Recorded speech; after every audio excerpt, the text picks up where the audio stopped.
My name is Nnamdi Kanu. I am the leader of the indigenous people of Biafra. That name that strikes fear into the heart of the Fulani Janjaweed. When they hear IPOB, they start having nightmares. I lead that very movement of the children of light. And have we not brought enlightenment to all the people? This very movement that heaven ordained must free the whole of Nigeria. Everybody must be free. And that light, the same way that the sun rises from the east, that light is coming from the east, as always.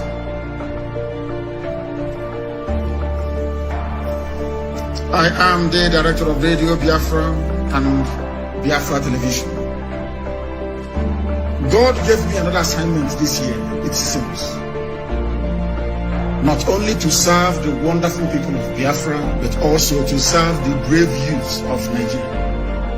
And that is what I'm doing this evening. And will continue to do until everybody is free. Until every corrupt politician is either in the grave because they'll be hanged or they are in prison. The difference between some of you and us is that we say something and we do it. You keep muttering and bumbling. Oh, things are bad, oh. Oh, things are bad, oh. Here, we make our dreams become a reality. Not because we have any strength. Friends, lovers of freedom, our Ududuwa brethren, and very soon, the freedom fighters that will emerge from the Middle Belt, I welcome each and every one of you to this very special broadcast. I am well aware that given what has transpired in the past few days, that the whole world is listening to us. Those that run Twitter are listening to us. Even those that run Facebook as well, they are listening to us this very evening because we are broadcasting live and direct to the entirety of humanity on a multitude of platforms. We are live on Twitter, believe it or not. We are broadcasting live on Twitter. We are live on Instagram. We are also live on YouTube. We are live on FM in Biafra land. We are live on IPOB Community Radio. We are live on Radio Biafra app. We are on satellite. We are on Biafra Television and a whole host of others. I am also on my private Facebook page. I do not want to advertise it too much because if I do, believe you me, they will do all their best to try to shut it down because Facebook in Nigeria is in the pocket of the tyrants and the pocket of the bullies, in the pocket of the Fulani Janjaweed. And that is the reason why we must do everything humanly possible within our powers to ensure that the whole world listens to what we are saying because our message is unmistakable. It is very, very clear.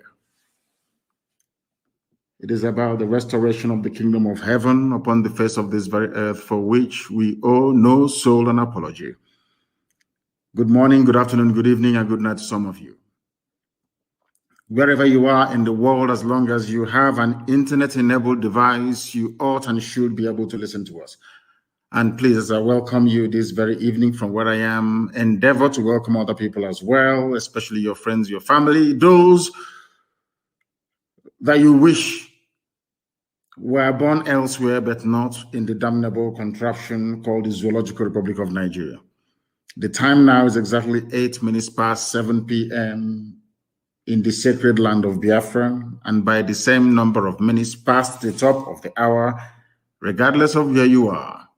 I welcome all of you this very evening, morning, noon, or night, depending on where you're listening to us from. My name is Mazi Nnamdi Kanu. I lead the largest mass movement on the face of this very earth, the nightmare of the Janjaweed.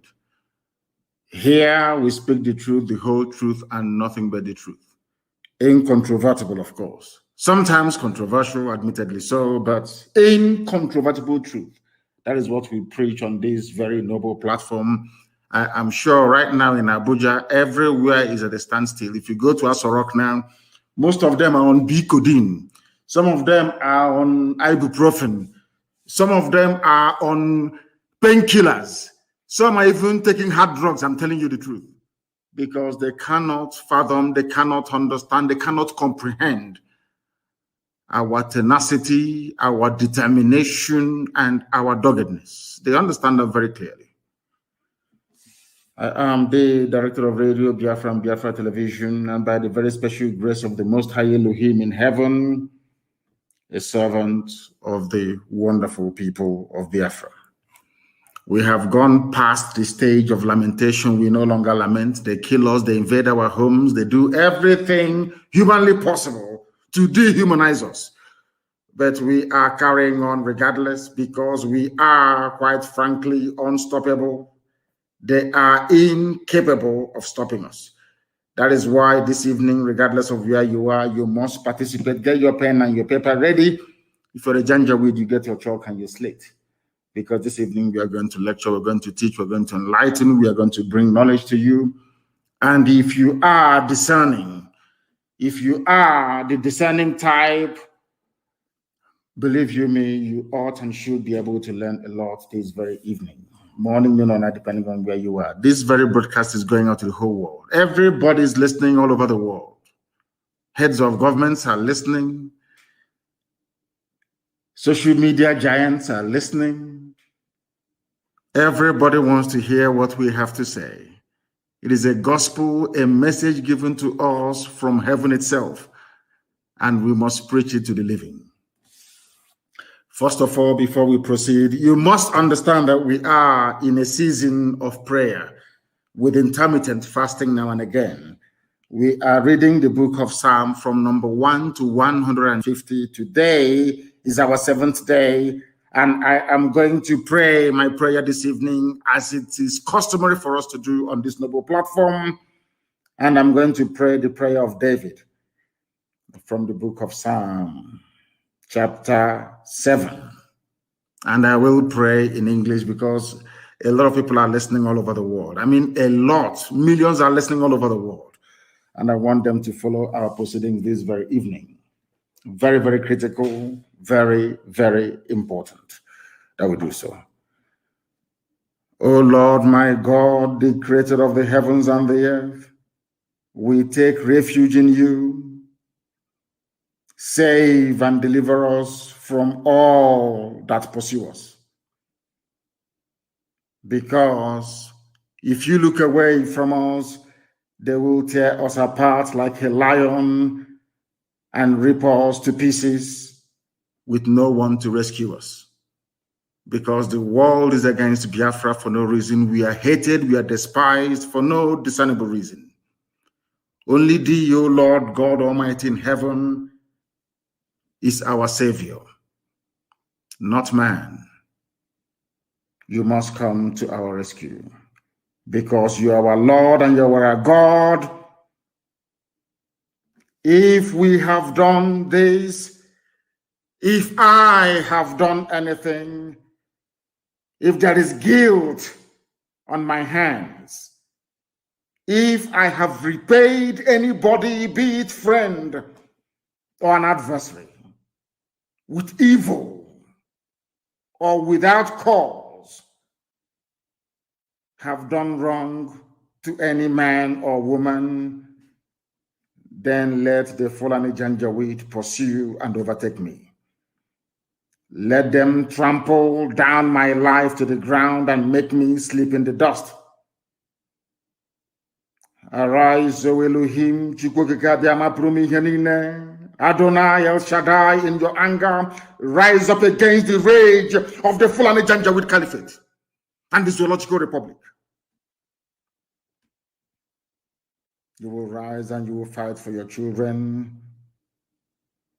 You will awake, O Heavenly Father, Lord God Almighty, the creator of the heavens and the earth, the owner of the universe, for you must decree justice. Let your children and all men and of goodwill gather around you while you sit on top of your throne in the highest of the heavens, the habitation that only thee can ever occupy. Only you, O Heavenly Father, will judge the people. You will vindicate me. O Lord, you will vindicate IPOB. You will vindicate your children of Biafra according to our righteousness, according to our integrity. O Most High,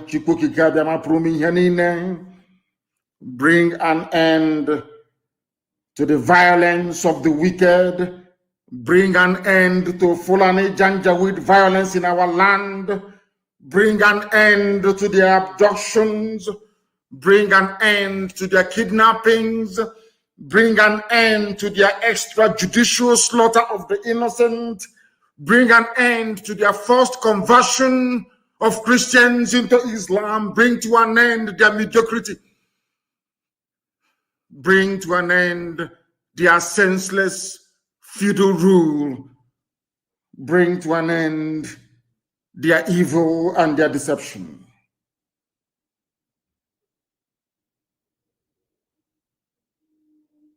Come and secure the righteous, because only you, O God Almighty in heaven, can see in the dark. Only you know the hearts of men. You are our shield. We have nobody. Between 67 and 1970, the whole world ganged up and fought against your children. We did not steal anything from anybody. We did not go after anybody's possession nor inheritance. We were on our own in the land that you gave to our ancestors. They conspired, they connived, they colluded to kill us. Over 5 million people. We are dead at the end of it. You are our shield. We do not trust in any man or in any state. We trust only in thee, because you are God and you always save the upright at heart. Anybody whose heart is clean, O Heavenly Father, to those you do not abandon to their enemies. That is why you cannot abandon IPOB. That is why Biafra can never be abandoned. Because your words are yea and amen. You are God, you're not human. Facebook may have been bought over by Nigeria, and we pray that Twitter will not succumb to their threats and their violence. You are God, and you are not upright and a just judge. But you are also a God that displays his wrath every blessed day. If Fulani Janjaweed do not relent in what they are doing, if the Fulani Caliphate continues to pursue this scorched earth policy of abductions and murder and mayhem, then you, O Lord God in heaven, you will sharpen your sword, you will bend and string your bow, you will prepare your deadly weapons, you will make ready your flaming arrows. Whoever is pregnant with evil conceives trouble and gives birth to disillusionment. That is what is happening in the zoo called Nigeria. Nigeria is pregnant with evil because it conceived trouble and it has now given birth to disillusionment. All the holes that the Fulani Janjaweed are digging for us into that pit, they are falling into one after the other. The trouble that they have caused will always rebound on them. Their violence will come down on their own heads. O Heavenly Father, for we shall give thee thanks always, all the days of our lives, because only thee is righteous. We shall sing songs of praise unto your holy name, O Most High. For as long as there is a child on this earth of Biafran descent and heritage, O Heavenly Father, we shall worship your name and your name alone. now and forevermore we pray. He said, that was our prayer this evening. We are now going to proceed without further hesitation to bring to you the gospel which I have been mandated by heaven to preach to the children of men. First of all, this evening, morning, or night, depending on where you are, I want to congratulate Twitter for standing up to the Fulani bullies. They are bullies, that is who they are. They came into Gobe, which is today's Sokoto. They bullied the Hausa people. In fact, they convinced Hausa people to fight themselves. At the end of the day, they became the beneficiaries. The Hausa kingdom of Gobe became Fulani Emirate, called Sokoto. Facebook, I must say, capitulated.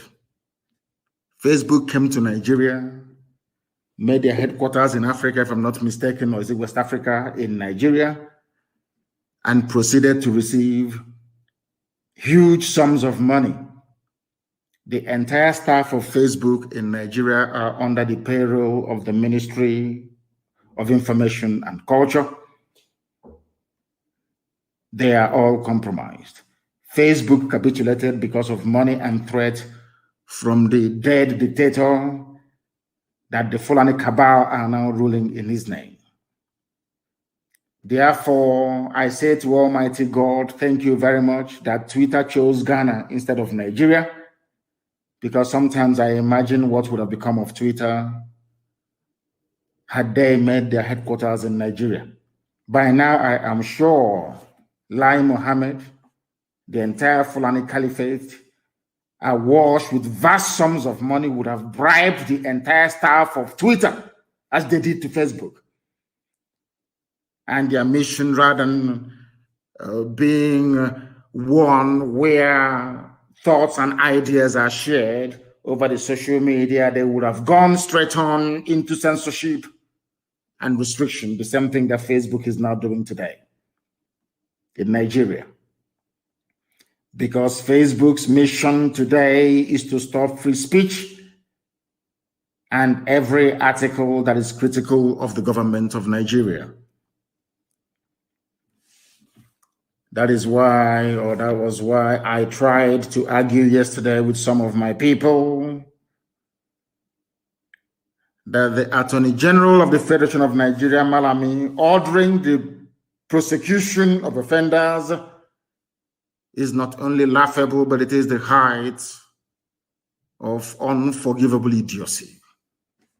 Before we came on air, my good friend Fani Kayode and a few other people like Obi Ezekwesili and ex-governor of Ekiti, Fayoshe, they tweeted and damned the consequences, because Twitter ban in Nigeria cannot be effective because it is not backed up by the full weight of the law. It is an executive pronouncement. It does not have the backing of the law. This evening, Nigerians must understand that they do not understand the law, but here we are going to teach you how to understand it. Malami said he was going to prosecute offenders. In other words, if you tweet, you'll be prosecuted. But all the Buhari support group, all the Janjaweed spokespeople, they are still on Twitter tweeting. That is the double standards of the Fulani. When we say that, Lai Mohammed will say, oh, Nnamdi Kanu is spewing hate speech. It is not hate speech. All I'm trying to do is to highlight the double standards of the ruling Fulani Caliphate. Because Fulani Caliphate are the people, they are the people ruling Nigeria. There is no Buhari. That is the fact of life. You can deceive yourselves all you like from now till the kingdom come. The truth of the matter is that Buhari is dead, buried in a shallow grave in Saudi Arabia. That is the truth of the matter. Sue me anywhere if you like, but of course not in the zoo court, because anyway, they're on strike. I want to ask Malami, under which law of the Federation of Nigeria are you banning Twitter? Under which law? Are you now saying that executive pronouncement by whoever is the head of state or the president of the zoo becomes law? Is that what you're trying to imply?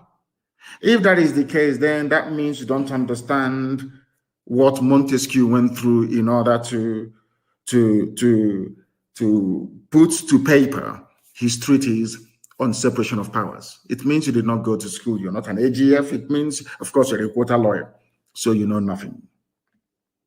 Under which law I asked the Fulani Janjaweed, including those in Asorok, because I know Buhari is not there, so maybe I will address Garba Shehu, Femi Adesina, maybe El Rufai, running the show from Kaduna, and of course, Malami. And what's his name again? Their so-called secretary to the government, or chief of staff. What's his name again? The man from Kwara State. I don't know his name. I want to ask these people, Nigeria has 3 ways of making laws. The one in the Constitution of Nigeria, the one that they make at the National Assembly, and any judicial pronouncement in a court of law. These are the only 3 means by which any law can come into existence under the current jaundiced democratic rule that you have in Nigeria. So I'm asking them, where is it in your 1999 Constitution or any statute of state that using Twitter is a crime? I want somebody to please try and tutor that very Janjaweed, the Attorney General of the Federation of the Zoological Republic, called Malami, that an executive directive is not a law binding on the people. That is something some of you don't understand. When they say, come and register for NIN, all of you run and register for NIN, go and do BVN, do BVN. It is not backed up by the weight of the law. Therefore, it is not binding on everybody. I give you a very simple example.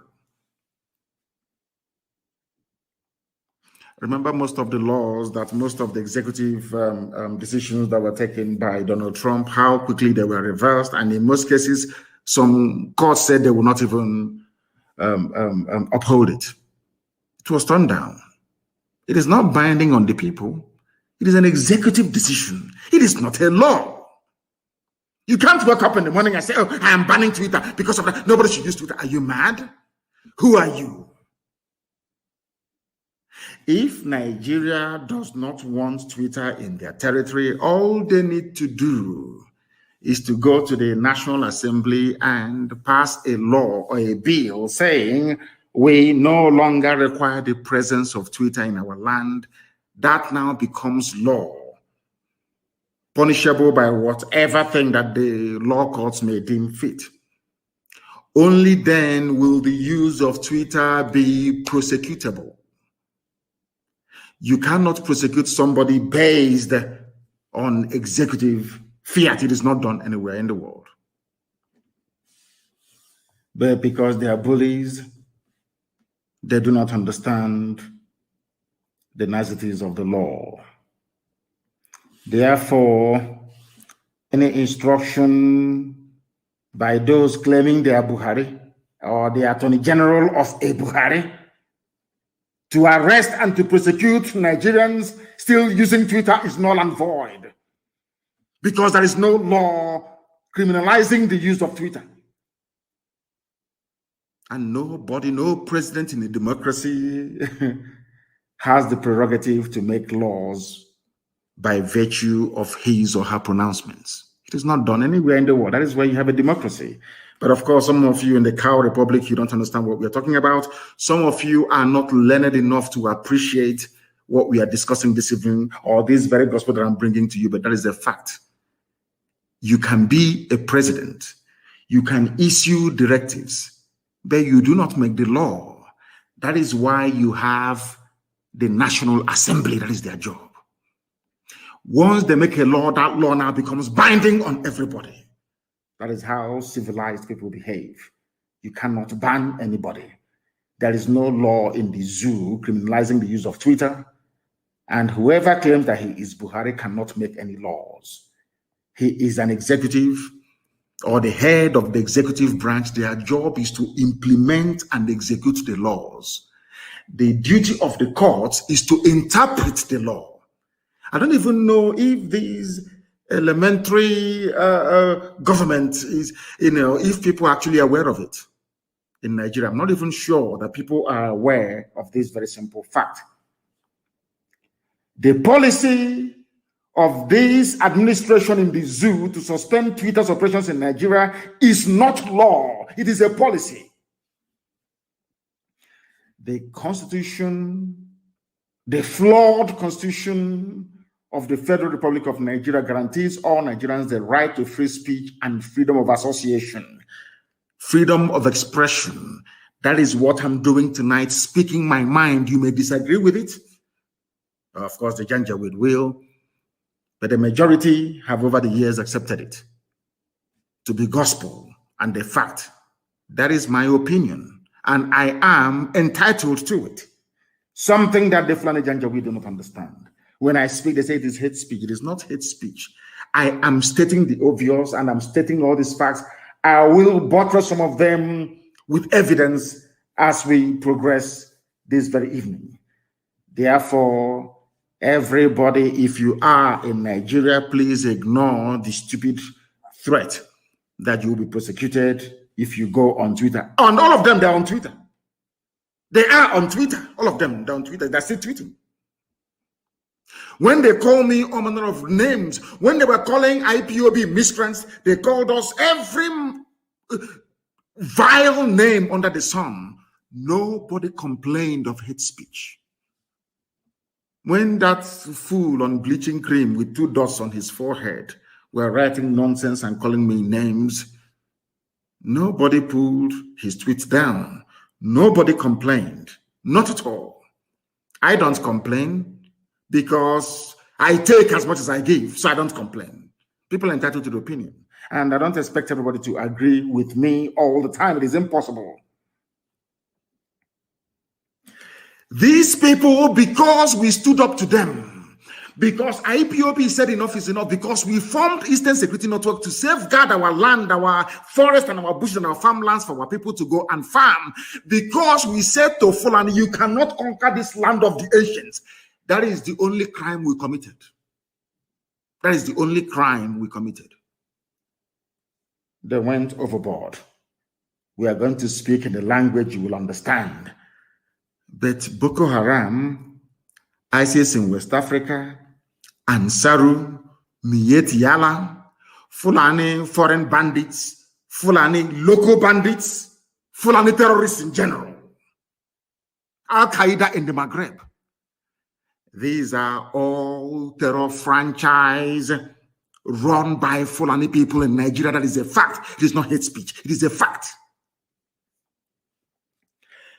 These people in Asorok never spoke the language that Boko Haram understood. They never spoke the language that Fulani headsmen, the same people. What I find astonishing is that these people, they will ignore the timber, the tree in their own eyes, and they'll be looking for a tiny speck of dust in your own. I want to ask Fulani Janjaweed, have you dealt with Boko Haram in their own language? Did you go to the north massacring people, abducting people, killing them, basically committing genocide in broad daylight as you're doing right now in the east? The answer is no. Throughout the years of Fulani rampage through the Middle Belt, have you ever read the riot acts to them? The answer is no. But the whole world, what I find astonishing is the hypocrisy of man. BBC, Twitter, Facebook, all the rest of them, New York Post, everybody, Sky News. All of you are witnesses to this march of the Janjaweed across from the Sahel into the Middle Belt part of Nigeria, killing, slaughtering, and maiming people. All of you are aware. Nobody will ever say to Garba Shehu, why did you not read riot acts to Boko Haram, to Fulani, your fellow Miet Yala, that you gave 100 billion to? Why didn't you read it to them? He read a riot act to IPOB. He read, can't you? The president has spoken. And when I say it, sometimes people take offense. But it is a fact of life that there is something fundamentally wrong with us. I've said this many times because I know that the owners of Twitter, they are listening to my broadcast this evening via that very platform. I want them to understand that I am also self-critical. We are our own worst enemies because of the way we reason, because of the way we think. And that is why Black people are at the bottom of the pile all over the world, wherever you go to, because of how we reason. The same person trying to address the issue of insecurity in the East in the language they will understand failed to address his own people in the language they themselves will understand. Now, I believe that you're following what I'm saying. Please pay very close attention. When it comes to Biafrans, the Easterners, to Igbo people in particular, there is this great understanding, there is this unity of purpose that an Igbo man should be hated and killed if need be. It didn't start today. It started all the way back in 1945. And as most scholars and commentators have noted over the years, anywhere you go and you find hardworking people, people who are blessed by God, they attract envy. The only reason why those idiots like Garoba Shehu will be mouthing all their rubbish and saying, "Oh, we are going to speak the language they understand," is because of their natural hatred for Biafran people. Is there anywhere in the world, even the Armenian massacre has been recognized by the US Congress as being a genocide worthy of note? We lost 5 million people. Some of you don't even ask yourself questions sometimes. How come Biafrans lost 5 million people yet nobody's talking about it? It's because of that palpable hatred all across the board for no reason. These are the demons that we are fighting on a daily basis. Now, you want to teach Biafrans a lesson or speak to them in the language they will understand, which is the language of genocide. That was the reason why the tweet purportedly made by Buhari was taken down by Twitter. But let us just go back a little bit and at least put on our thinking cap this very evening, morning, noon, or night, depending on where you are, and ask ourselves a very simple question. Who brought insecurity into Nigeria? Bandits killed 91 people. By bandits, I mean these are Fulani people. Fulani terrorists killed 91 people in a place called Danko Wasagu, local government area of Kebbi State. And I want Twitter to listen very carefully to what I have to say. I want all the people listening all over the world to pay attention to what I have to say. The same people threatening to go and unleash genocide and mayhem in the East, in their own backyard, their own people, those referred to as legitimate stakeholders in the government, or should I say the governance of Nigeria, Miyetti Allah, we are busy slaughtering 91 people in Kebbi State. Now it doesn't stop there. Who are those they are killing, you may ask? Is it not the North? Kebbi State is mainly populated by Hausa people. The Fulani people are killing Hausa people in Kebbi State. They are killing the Lerma people. They are killing the Busawa people. They are killing the Dukawa people. They are killing the Dakakari people. They are killing the Kambari people. They are killing the Gungawa people. They are killing the Kamuku ethnic nationality in Kebbi. Are you listening to me? Later on, I will tell you why they're obsessed with dividing us. South-East, South-South, Niger Delta, Igbo, and all that rubbish.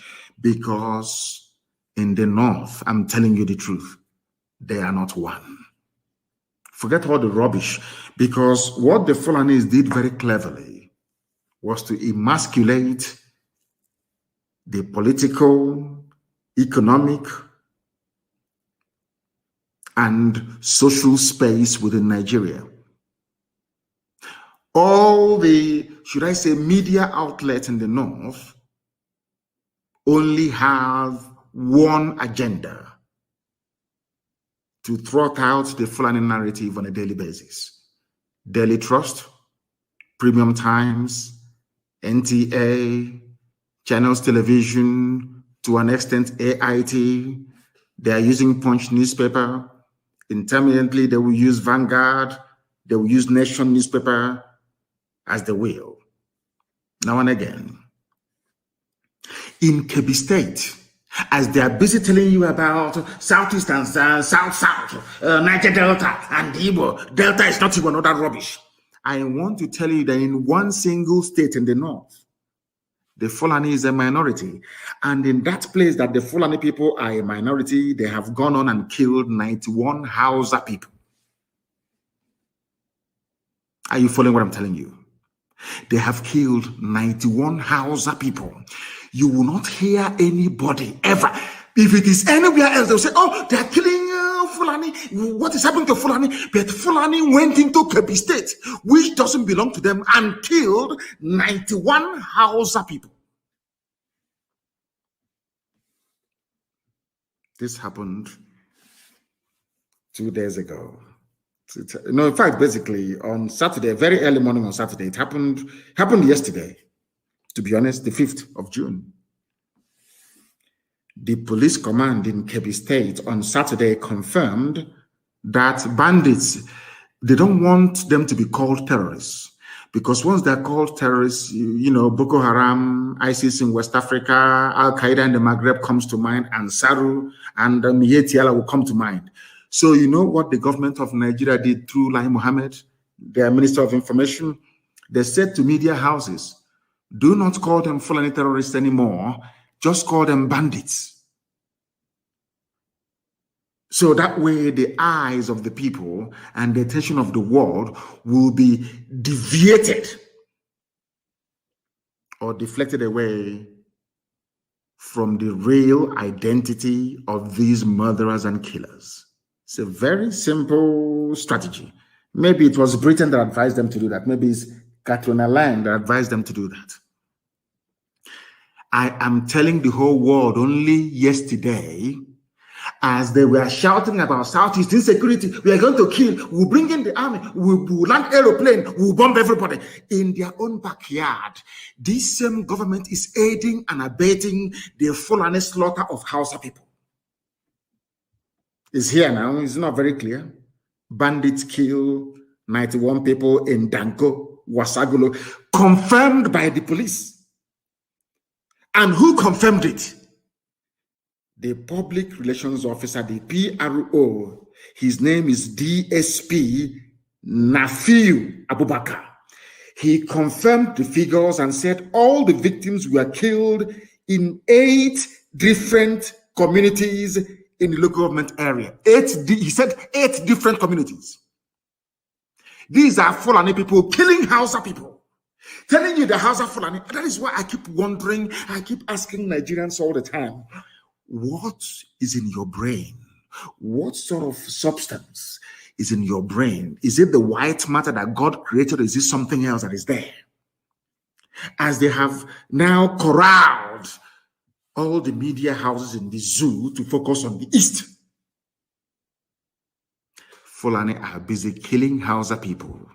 They'll come out and they'll say, oh, we are Hausa Fulani, but behind closed doors, they are slaughtering Hausa people. It is here now. Go and ask the DSP Nafiu Abubakar of Kebbi State.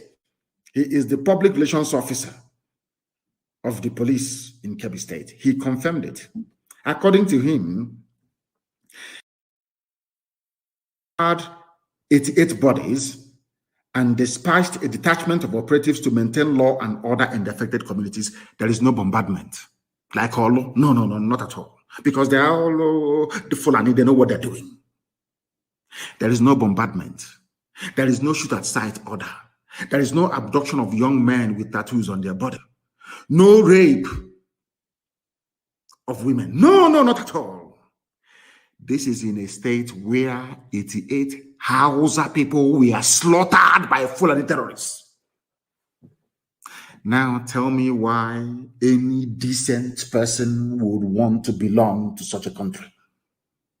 I'm asking a very simple question. When Lai Mohammed complains about IPOB, Nnamdi Kanu, this Biafra agitation, tell me why any sensible person would not agitate to be free in a country where 91 people were slaughtered and there was no mention of it by the government. What is of concern to them is a INEC building. That is what is of concern to them. Are you following me? Are you following what I'm saying? I hope people are following what I'm saying sequentially. A country where 91 people were slaughtered only yesterday, their concern is the East. Do you see how they roll? Because Fulani has an agenda. The agenda is to conquer all of you. But some of us are so foolish and so idiotic, we don't understand what their game plan is. If they do not have it in mind to conquer all of you, how come something as massive as the slaughter of 91 people did not elicit any comment from the so-called presidency? Tell me in which country anywhere in the world that such idiocy obtains. Only in Nigeria. When I say it, they say his insightful tweet, he's inciting violence, and you are the ones committing violence. Fulani, you are the ones that killed 91 Hausa people in Kebbi State. You got me massaging them, say, "Oh, we are Hausa Fulani," but you're killing them. 88 bodies were recovered. Now, let me tell you that all the people that I mentioned earlier were being killed. The killings took place in Koro, Kimpi, Gaya, Dimi, Zitu, Rafingora, Igwenge villages, and in all Danko Wasagu local government area of Kebbi State. Are you following me? Now, the question that Twitter, I'm sure you people are listening to me this evening. The question you need to ask Lai Mohammed is this: who killed those people in Kebbi State? What is their identity? Because anytime anything happens in the East, it's ESN, IPOB, ESN. You even find the Yoruba newspapers.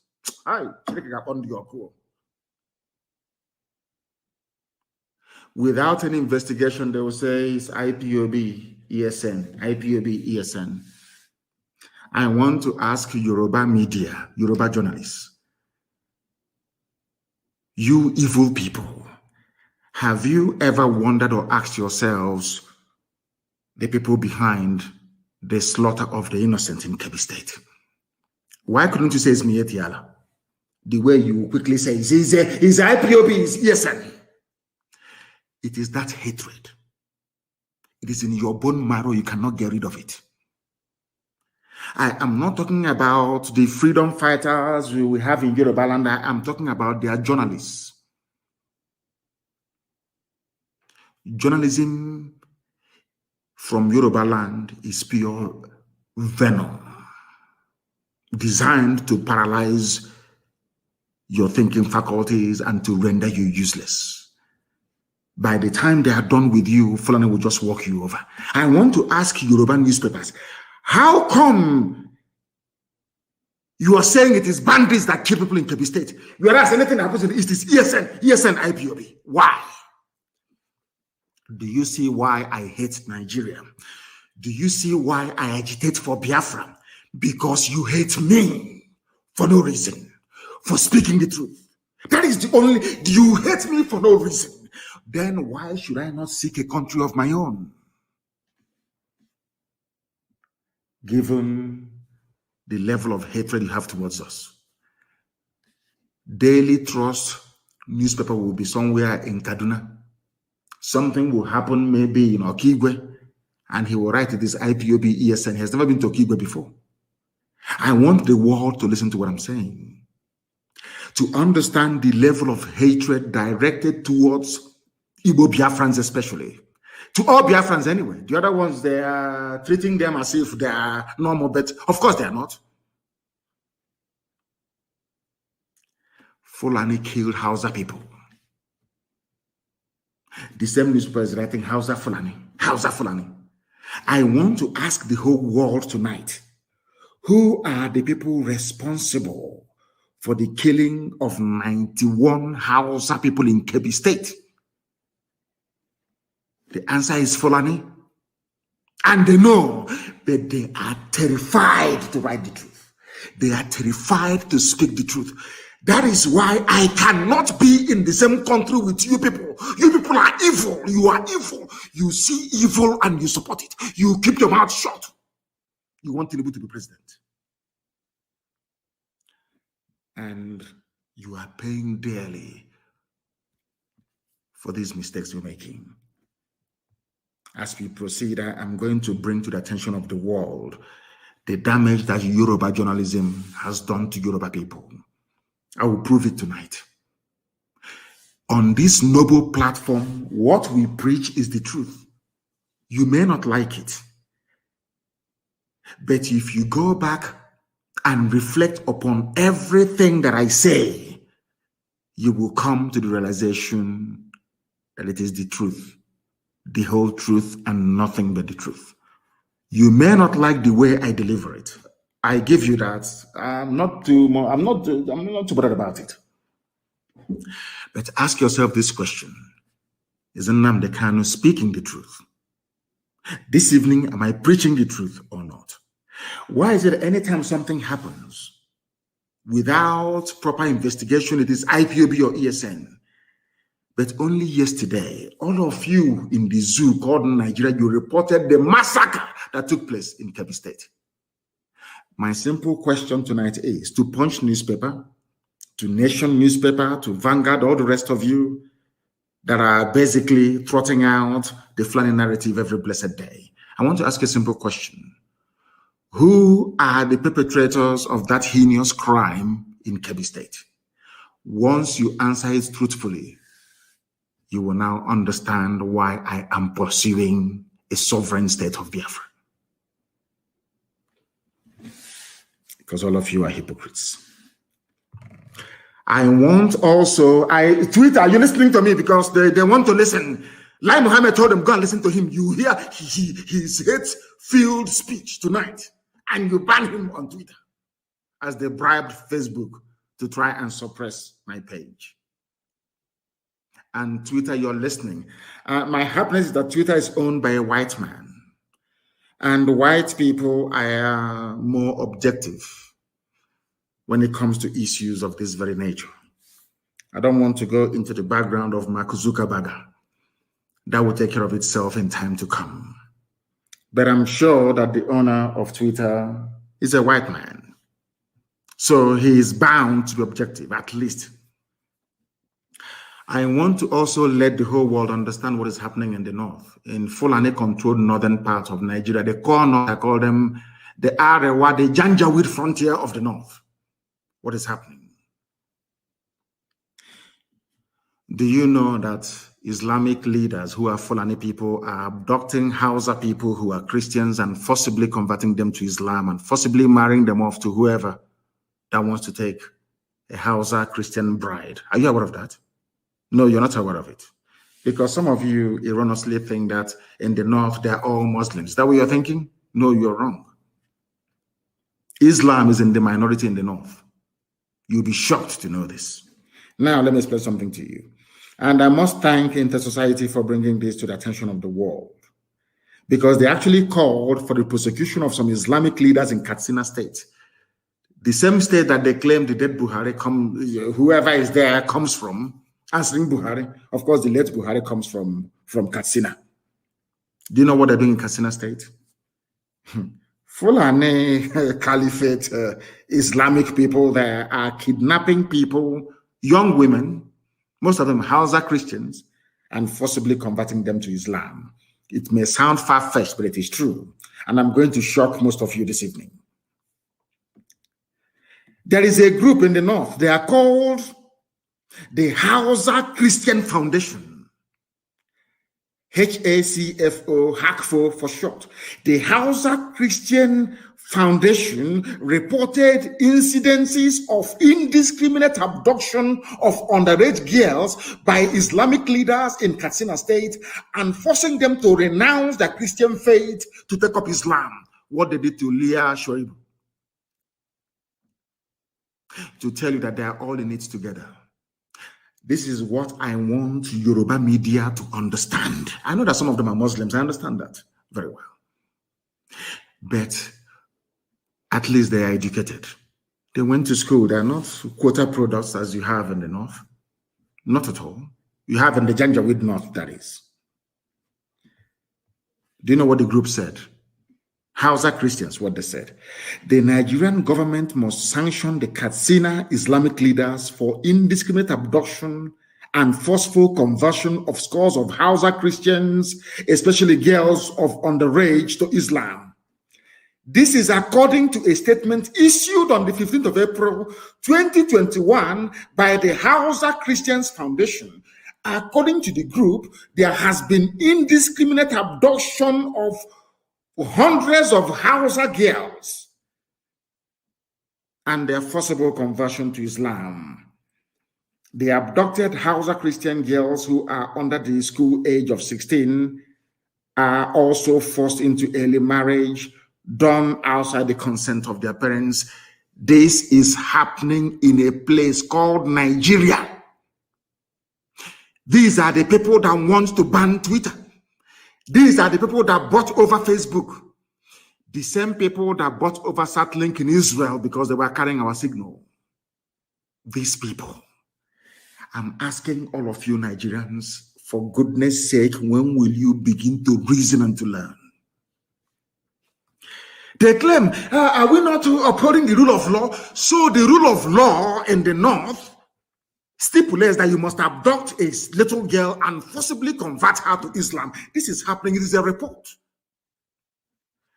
Let me also ask those in Asorok, have you spoken to people of Katsina abducting little children about the need to understand a particular language that you're about to speak to them? Have you done that? I want the world to understand how despicable, vile, and evil Nigeria is. That's what I'm trying to do. To let you understand what is happening in Nigeria as at this very present day.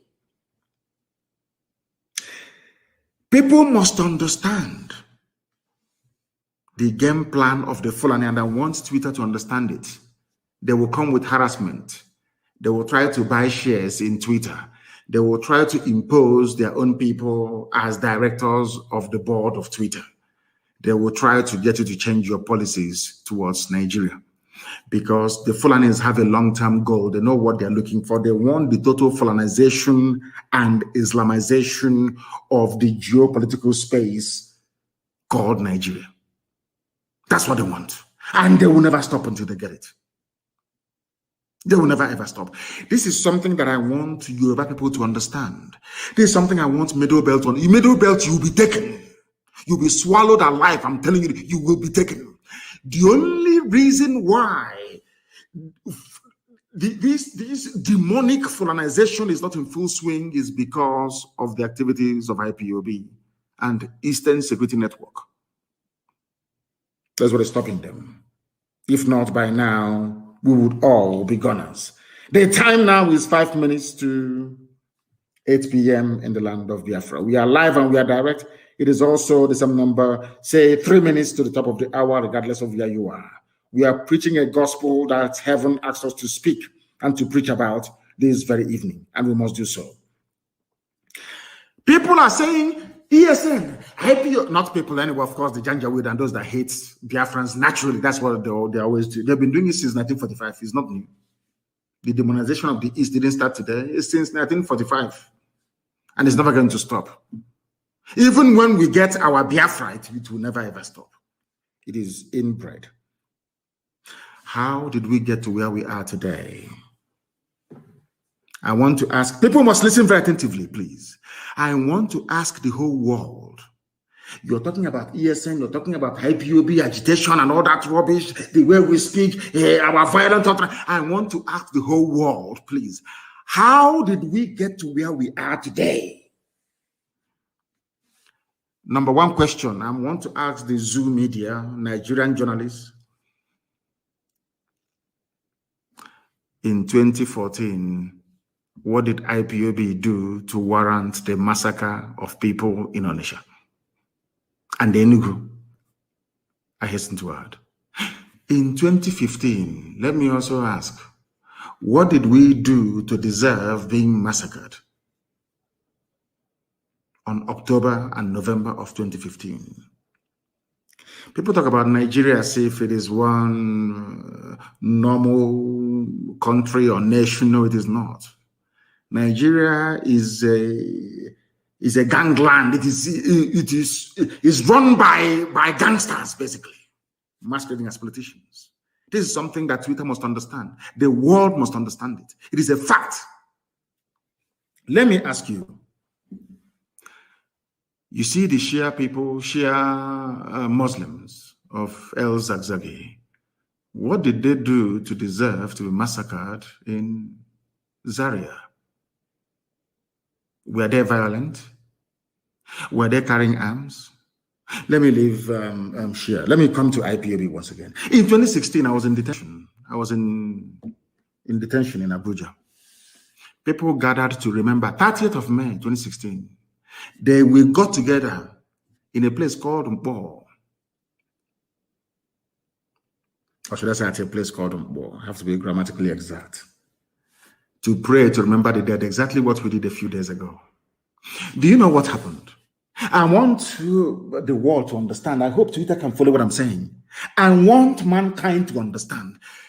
On the evening of the 29th of May, 2016, Nigerian Army, Nigerian Police went to a place called Mpo and killed over 1,000 people. Now you'll be wondering, what did they do? What's their crime? Their only crime was to gather together to try to remember those that died between 1967 and 1970. The army went there and shot over 1,000 people dead. Am I lying? Nigerian journalists, am I lying? After all, Amnesty published a report about it. A report was published by Amnesty International on this very massacre. I want to ask everybody then, was there any ESN, any arms anywhere? Was anybody carrying any guns or anything of that sort? It's only the flag. You shot people dead. Have you all forgotten? You Zoo people, have you all forgotten what you did in 2016? Let us go to Aba. If you doubt me, go and look at the clip, and I want it everywhere tonight, please. The clip of that Al Jazeera journalist interviewing the late dead Buhari when the idiot was still alive. You know, sometimes I want to sound statesman-like, but it's not possible. I'm dealing with animals in a zoo. How can you wear a suit and you be playing with monkeys? It's not possible now. You'll get dirty. So it's better you take off everything now and be naked like them and be swimming in the mud. Isn't that the best thing to do? Sometimes I come on air and I want to sound very statesman-like, but it's not possible because we are dealing with vagabonds, to be honest with you.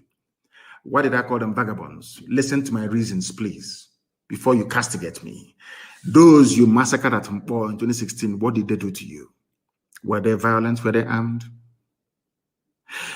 Those that you criminalized for asking for self-determination, do you know that it is a deliberate policy of the Nigerian state with their neo-colonial handlers to be calling us secessionists? Sky News published an article a few days ago and called Sky News in the UK called IPOB a secessionist group. New York Post made the same mistake. Reuters, everybody calling us secessionists. Now, I want to ask them a simple question. Why is it that you don't refer to Scottish agitation for self-rule a secessionist movement? Oh, because they are white. Okay, sorry, I do apologize. They are white. What do we know? We are black monkeys. We know nothing. Nicola Sturgeon can agitate for a separate homeland for the Scottish people. Sky News will not call it secessionism. New York Post will never ever target a secessionist movement, neither will CNN. But because in Africa, Biafrans are asking for the same thing that Scottish people are asking for, you now tag them secessionists. This is what is called very sublime racism. If you don't know, I will teach you and you will know. In Europe, it is called ethnic nationality. In Africa, it's called a tribe. For the reason, I'm asking the whole world this evening, why is it that Nicola Sturgeon, the leader of the Scottish people, asking for Scottish independence makes her, they don't even have a name for her. If I ask for the same thing that Nicola Sturgeon is asking for, Nnamdi Kanu becomes a secessionist. How did we get to where we are today? Go and publish, please, everybody publish that very interview. I think it was Denise that was interviewing the late Buhari then. We were praying in Aba National High School in Aba. Twitter, are you listening to me? Before they ask you to ban me tomorrow morning. So you want to understand why we are upset, why we are angry, why we address Nigeria as a zoo. I'm not telling you the reason why, or should I say the reasons why. We gathered in Aba to pray, National High School in Aba to pray. These your newfound friends now, Nigerian police, they came, they opened fire and killed people. And I want to ask the Nigerian police that kill people, those playing inside National High School in Aba, were they carrying any guns? It's a simple question. Iba is that the governor of Abia State. All those people you shot dead, were they? In fact, they were even running away your position and killing them.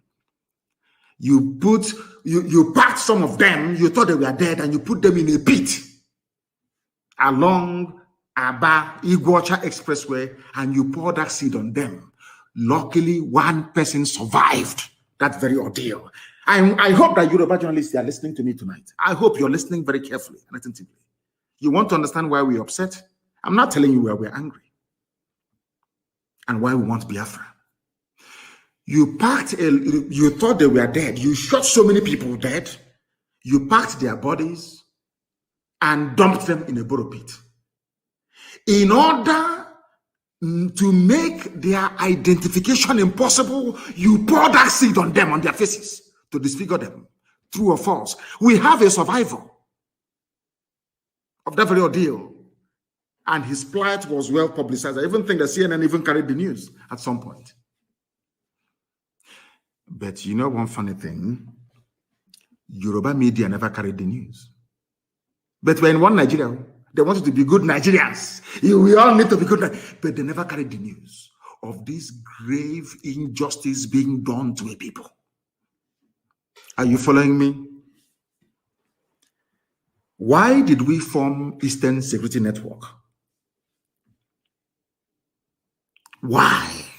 You know, ESN, if you go now, ESN, the militant wing of IPOB, the armed wing of IPOB, that's what they're saying. That is why, to be honest with you, I don't give a damn who bans me or who doesn't. I don't give a toss. I must preach that which heaven have asked me to preach. How and why did we form Eastern Security Network? Why and how? What happened? Are you following me? What happened?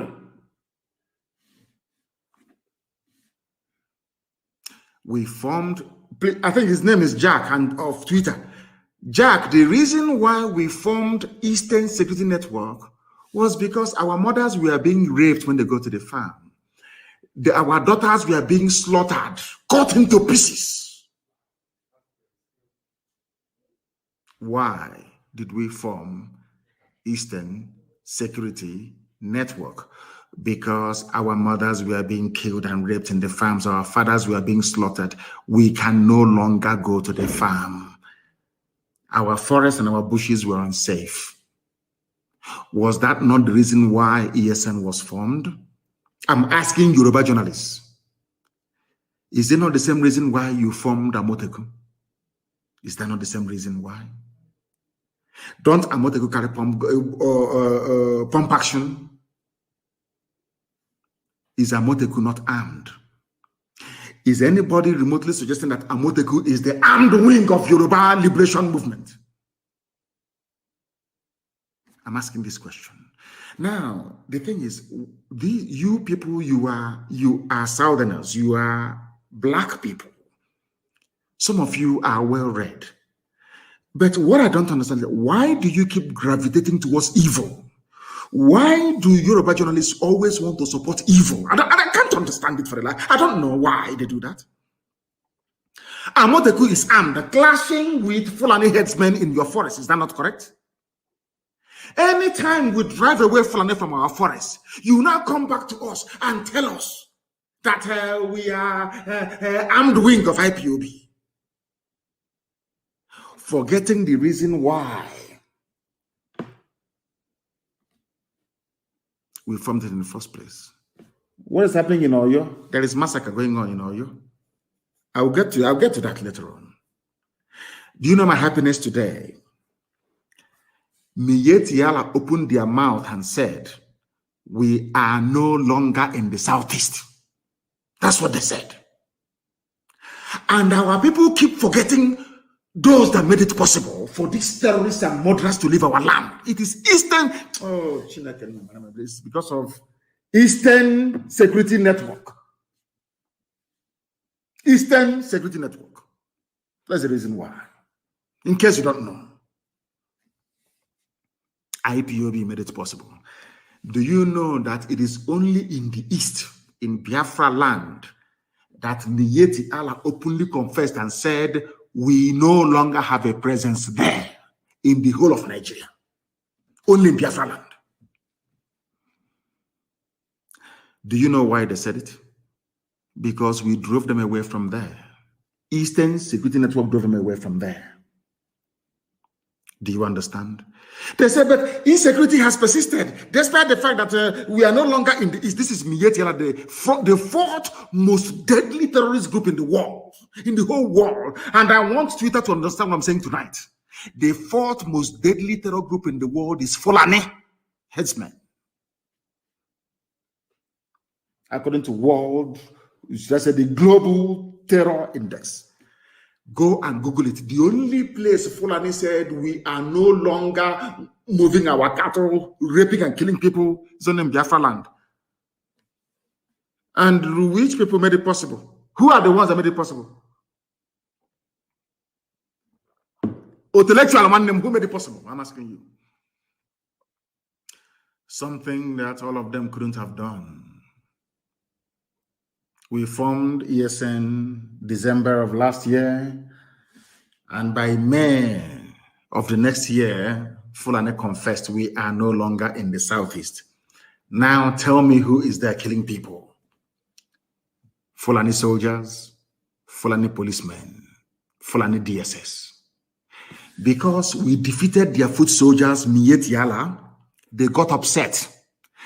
That is why you are seeing this level of disproportionate deployment of soldiers and police in the East. Fulani is upset. They have taken over parts of Yoruba land. They are comfortable. Can't you see that they are not worried about Yoruba agitation? They are not worried. They know where the problem is in the East. Are you following me? They are not in our forest, so if we find them, they are gone. They cannot be there, and they understand it. Fulani must know that we are more stubborn than they are. The only reason why it seems sometimes that Fulani, they have the leeway is because the Yorubas are afraid of them. Yoruba, not the Sunday Igbohos of this world, they are very brave. Not the Gani Adams of this world are very brave. Fani Kayode, given what has been, very brave. Fayoshe, a very brave man. Yinko Dumakin, my late friend, a very brave man. And of course, Paya Debanjo, very, very brave. When that man speaks, I want to borrow him and bring him down to the east. Paya Debanjo. They have brave people there. But the rest, I don't know. I have no idea. Today, what they are doing by attacking Twitter and buying over Facebook, they want to change the narrative. They Fulani Janjaweed, they want to change the narrative. Every blessed day, they want the world to believe that we in the East are the aggressors, that they are just the victims. And I want the world to ask them a simple question. Who were the sponsors and founders of Boko Haram? Who are the sponsors and founders of ISIS in West Africa?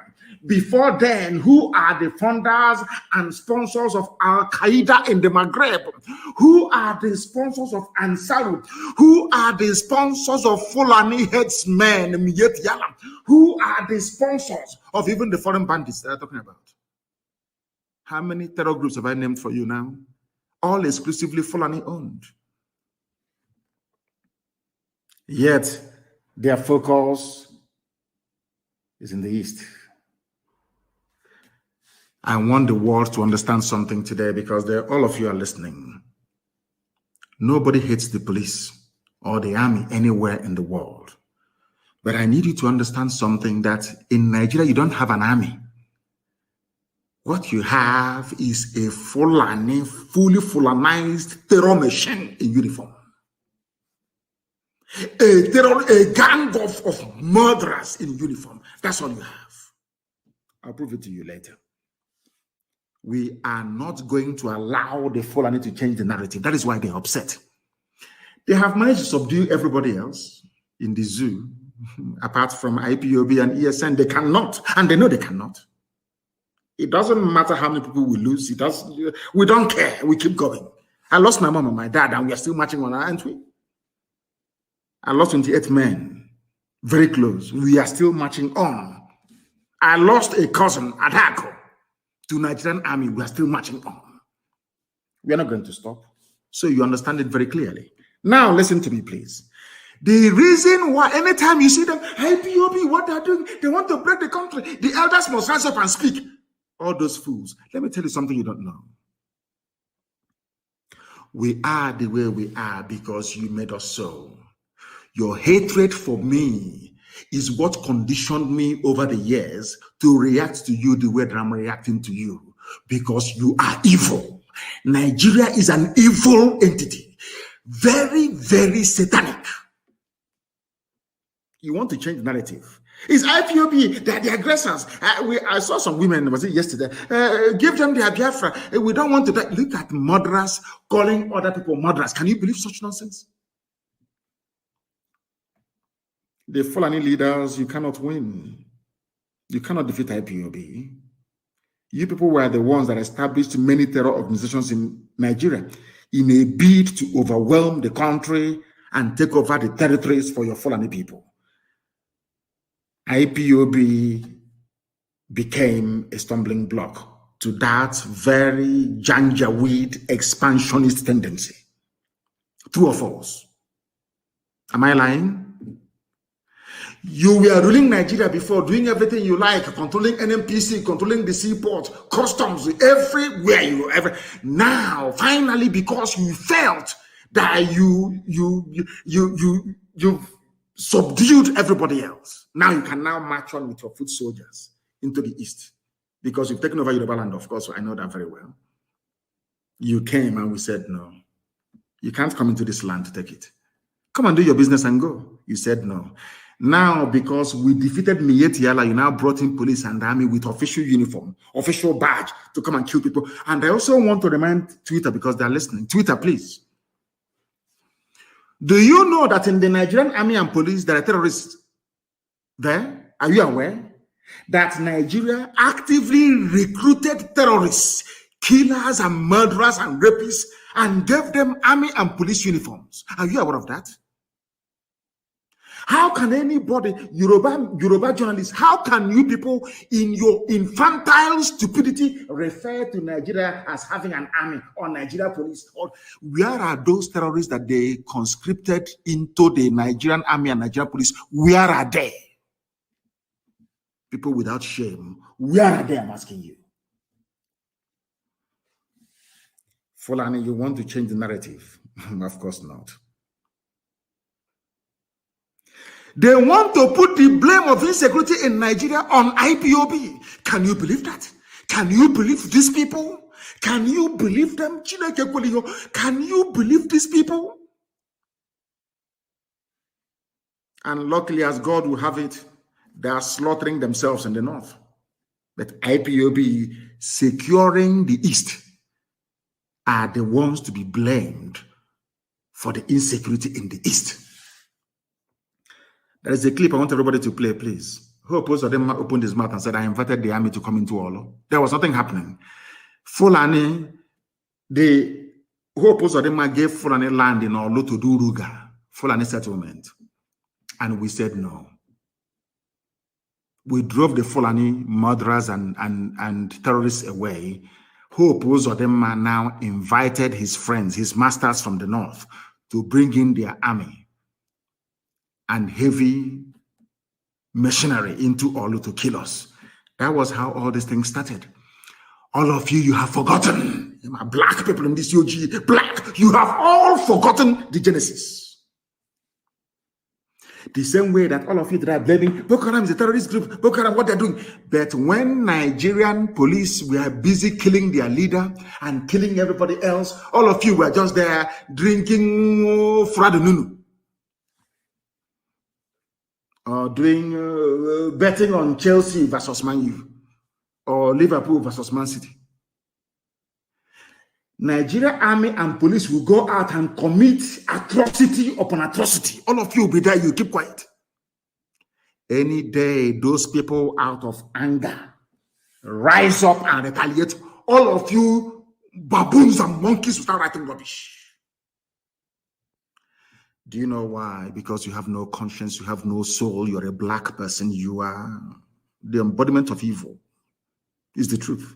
I don't care who bans whoever or whatever, I don't give a toss. I must preach the truth. Black people are wicked. By nature, very wicked people. That is why you forget the atrocities that your police and your army always commit. You forget. In a twinkle of an eye, you forget. Our army, our police. Now, listen to me very carefully, please. You are blaming ESN, whereas it is the same Fulani terrorists masquerading as headsmen that are responsible for orchestrating all the insecurity in and around Nigeria. Fulani, you have Boko Haram. Fulani, talking about insecurity in the east. Hey. Whereas 91 people were slaughtered yesterday. They were killed yesterday. You have the guts. You people have no shame. You have the guts to stand up and be talking about insecurity in the east. And you're a senator from Kebbi State or Kebbi, whatever they call it. And 91 of your constituents were slaughtered. You didn't see it. You are talking about east. Fulani, who formed Boko Haram. Fulani, who formed ISIS in West Africa province, ISWAP. Fulani, who formed Mieti Yala. Fulani, who formed Ansaru. Fulani, who formed these headsmen and bandits you claim are foreign. Fulani, who brought out murderers and killers and terrorists from prison and gave them military and police uniforms. It is you people. You have now spread them around the country, causing mayhem, abducting people from schools. These are the same place. Hi, these people. Fulani, you think everybody's as stupid as you are? You go, you kidnap students from their schools in the north, you get ransom, you buy more arms, you embolden yourselves. You have the guts to conduct a live press conference talking about insecurity in the East. Don't people have shame? Anyway, you don't. Who are the bandits, or should I say terrorists, taking hostages? of school children and demanding ransom. Are they not Mieti Yala, Mieti, the chief negotiator? Who are the people destroying farms, raping and killing their victims daily around Nigeria? Fulani. Fulani. You know what? How they manage to convince some of you is what I find astonishing. Despite the overwhelming evidence, how they manage to convince you people that they mean well for you is something I can't understand. It was in Nigeria that I discovered the reason why the black race were enslaved and colonized at the same time. After slavery came colonization. After colonization, now we are in the era of neo-colonization. If you want to know why a black man is easier to control than an animal, come to Nigeria, you will see it. You see, Punch newspaper is a Yoruba newspaper. Tribune is Yoruba. Nation is Yoruba. In fact, most major newspapers, they have this Yoruba leaning because most of them are based in and around Lagos, including Sun, Vanguard, all the rest of them. Unbelievable. They know that their forests and their lands have been taken over by the Fulani. The journalist writing their rubbish for Punch newspaper, he cannot go back to his village. Most of them in Ogun State are refugees in Benin Republic. The person, you will have the guts to come on national television to talk about insecurity in the East. Whereas your fellow Yoruba people, they are in Benin Republic as refugees, driven away by Fulani. But because I said that no Biafran will go and dwell in a refugee camp anywhere, instead we all perish. You are calling me the instigator of insecurity. Let me tell my Yoruba journalists one thing they don't understand. If we had behaved like you people, by today we will have Biafrans in Ambazonia as IDPs. If we had allowed the Fulani to come into us playing this one Nigeria, good one Nigerian card, our land and our forests would have been taken over by the Fulani the same way they have now taken over swathes of Yoruba land. Are you following? In your land, the Fulani people are massacring you. In our land, it is there. We have defeated their foot soldiers. They now brought in, gave them army uniform, official army uniform, to come to kill in our land. That's what we are facing now. Because the Fulanis, they think they're clever, but they're not. One day we will get one terrorist with uniform, and we will show the whole world what they have been doing. Fulani terrorists are everywhere, you must understand. They are the military and the police. Nigeria has no military, it has no police. What you have are terrorists, Fulani terrorists in uniform. That's what you have. No Fulani leader. I have never come across any Fulani leader condemn me yet, Yala. Never, ever, ever. But one of them, the East must speak up. Silence is no longer golden. Speak up now. Speak up now. Have you ever spoken up against Mieti Yala? Have you spoken in the past against them? Against your friends in Boko Haram and ISIS in West Africa that are considered even more deadly than Boko Haram? No, you have not. But you want Eastern leaders to rise up and speak against those that drove away your terrorists from our forests. Does that make any sense to you? Of course not. No Fulani leader has ever condemned what their people are doing. The same people are today threatening us. Fulani rulers trade with genocide. Activities of ESN is the reason why we are coming. You are angry because we defeated your foot soldiers in the forest. We drove you terrorists away from our land. That is why you upset. Once in a while, you give them uniform, army uniform to come and kill people. That's all you do. Any day we respond now, we capture them or we kill them, you run to Twitter. Can you see they're killing Nigerian soldiers and the police, our security architecture? But you cannot speak the truth by telling the whole world that these same people were once terrorists, or are still they are all terrorists even till now. Do you understand what I'm saying? Do you see why we are agitating for Biafra? Why we don't believe in Nigeria? Why Nigeria will be destroyed beyond repair? Because Nigeria is a criminal enclave. It is not a nation, it's not a country. It's a place full of black people who cannot reason properly. It's as simple as that. Because if you can reason properly, please, you can see the handwriting on the wall. Who are the terrorists in Nigeria? Who brought insecurity into Nigeria? Is it not the Fulani? Without Fulani people raping and killing in our land, also one, in case you have forgotten, Nimbo, in case you have forgotten, in Ebonyi, in Cross River, in rivers, everywhere they were killing, pillaging, raping and looting. Have you all forgotten why ESN came? You have all cleverly forgotten. Black people, this UG. And they are so-called political elites. Everybody wants to be politically correct. Everybody wants to be politically correct. Everybody wants to please Fulani because of 2023, because they control INEC, they control CBN, they control everything. Your political future. In fact, if they can put this on in power, what can they not do? All of you were there claiming, this is our nation, Nigeria, without shame. You people, you disgust me. Supreme Court of Nigeria imposed a ban on the people of Imo. A man that came forth during election. He was imposed. And they asked Supreme Court of Nigeria, where did you get all this number of voters, given the fact that INEC register doesn't tally with the figures you're pronouncing?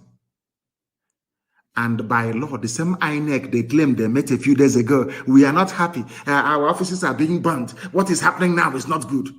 The same INEC that you charged by law to conduct elections went to Supreme Court and said to the judges, the figures you're using, they are wrong. The judges said our decision is final. Purpose of them is the governor of Imo State. And you want people to accept that rubbish? You must be mad. You must be mad. What we are doing is to teach the next generation how to defend their lives. ESN was born out of the need for self-defense. And we have done a very marvelous job. That even Mietiala confessed. Anywhere you see people claiming they are Fulani, these are terrorists that they brought in and gave them uniform to go and kill. That's all. To go and kill. And I want Yoruba media to listen to me very attentively now, please. You see, there is a prayer I always pray, and I will say it in Igbo language, the oldest language in the world. Maybe that is why Britain hates us so much, because we are the oldest people on the face of this very earth, Igbo, ancient people. And that is the center of the world as well. I'm sure you know that by now. 0 longitude and 0 latitude. You know that the Greenwich Mean Time is 1 hour to the left. It's not the proper central time of the world. The proper central time of the world is where the 0 longitude line meets the 0 latitude line, which is in Biafran waters, for your information. So you know, we are the center of the world. That's why we have in H-O-W, the very first place that the light of God had to shine on this very earth. Gani Adams, Iba Gani Adams, the Are Onakakamfo of Yoruba land, on Sunday said, that's today, with the killing of over 50 people in Eganga town, Ibarakwa, Okogun area of our state, it is evident that war is imminent in the country. Please tweet and listen to me. Who killed Yoruba people in Oyo? Are they bringing... You know, sometimes some intellectuals and efulefus, they prefer, they look for their own to blame all the time. I want to ask them a question. The RA, the war commander, the generalissimo of Yoruba land is Gani Adams. Earlier today, he said that war is imminent in the country. A Yoruba man. Why is he saying it? Because 50 people were slaughtered in Oyo State, in Yoruba land. But a Yoruba journalist writing for Punch or writing for whoever is still talking about one Nigeria. Our country, Nigeria, this is our nation, let's move forward. But in his village, people are falling down like flies. Are you following? I want to ask the world now, who are the people responsible for the slaughter? Yesterday was 91. Today is 50. You know, one Nigeria, isn't it? Let's move our country forward. We Nigerians, we have to attack Twitter. We Nigerians.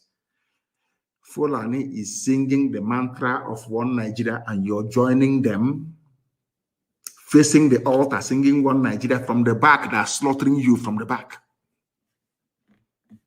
They are slaughtering you from the back.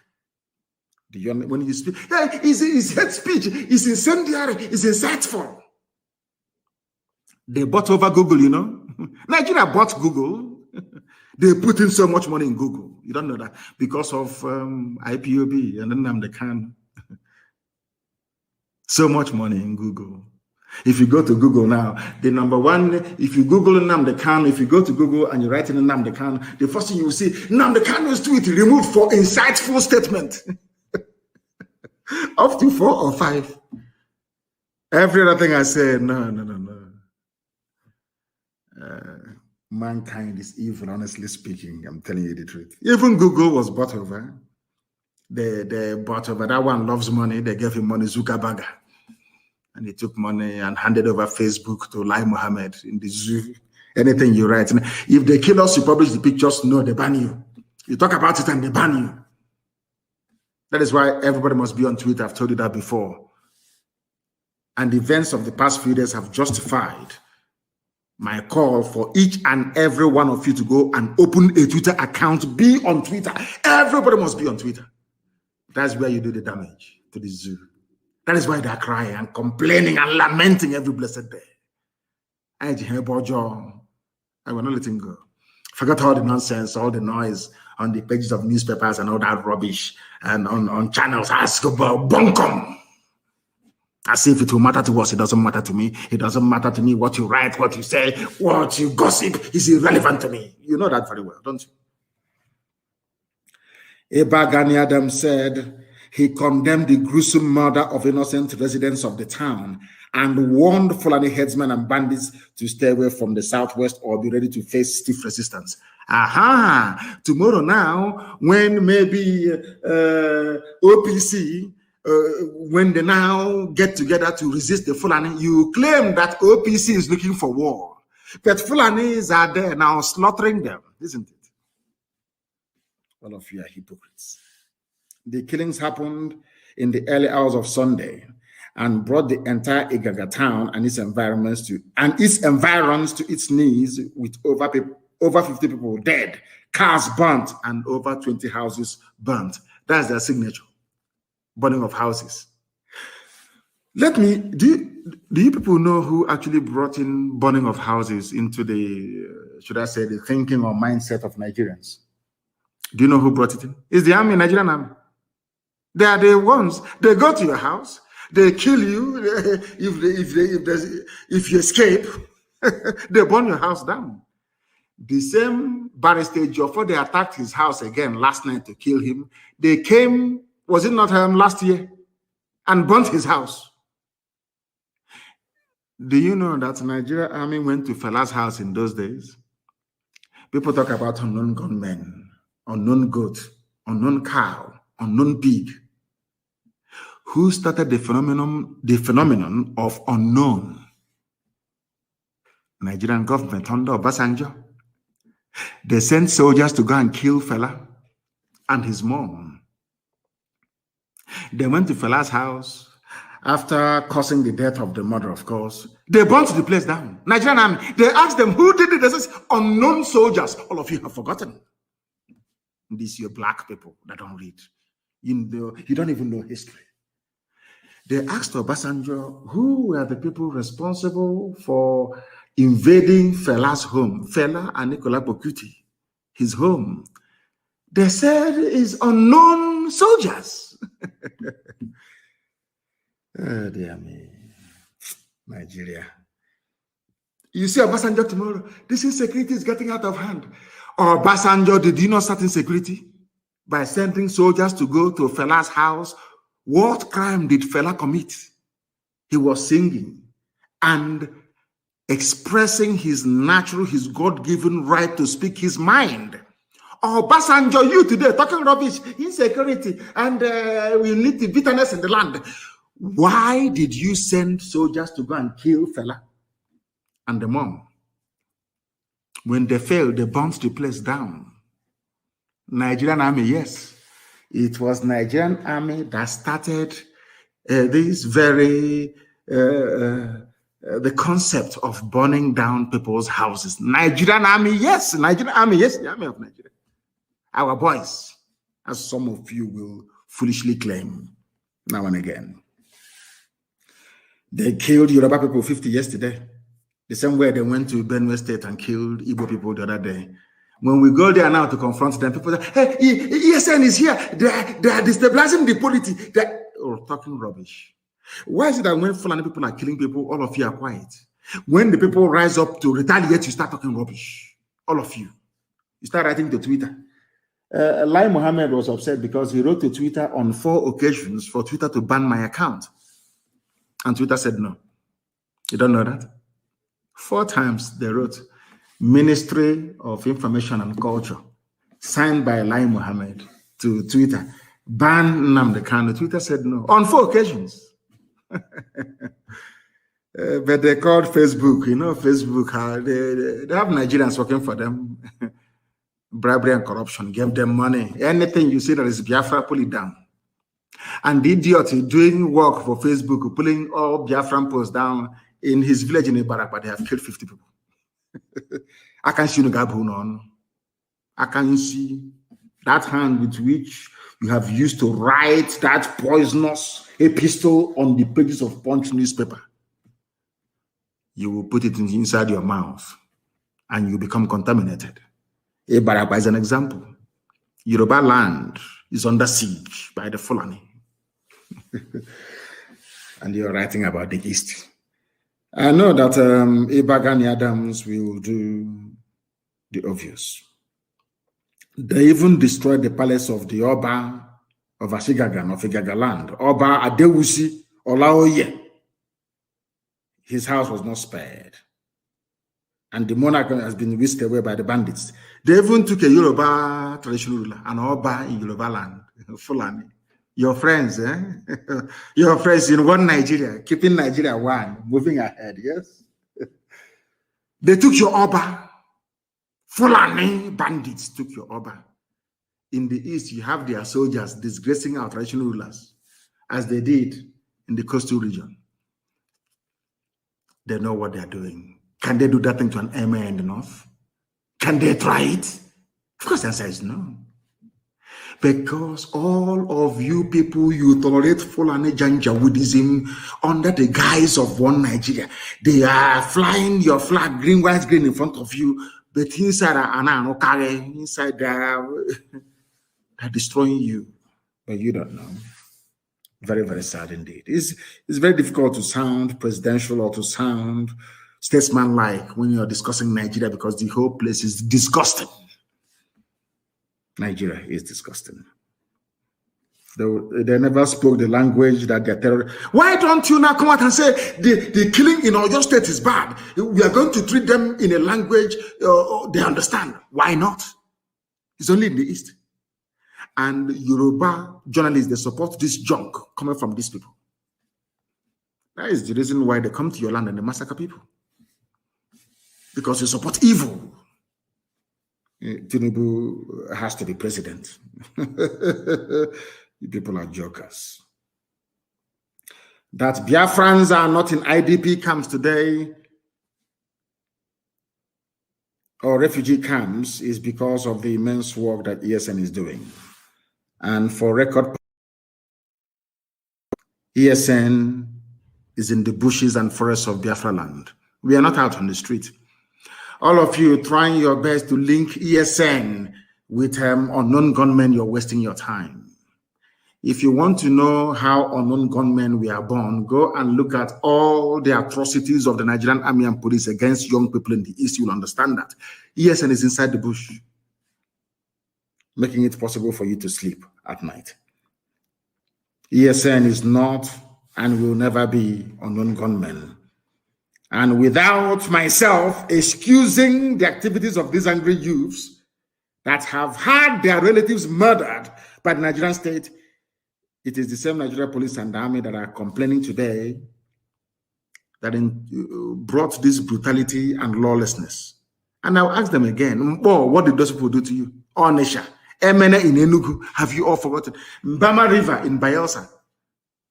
All the massacres you have carried out against young people in the East. What was their crime?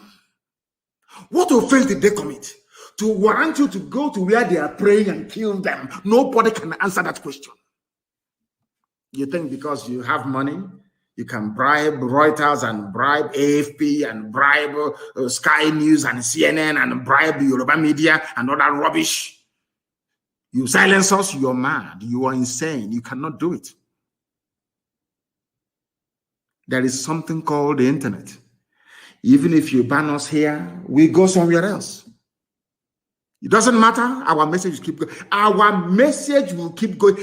Nigeria will buy over every company in the world, and our message will still be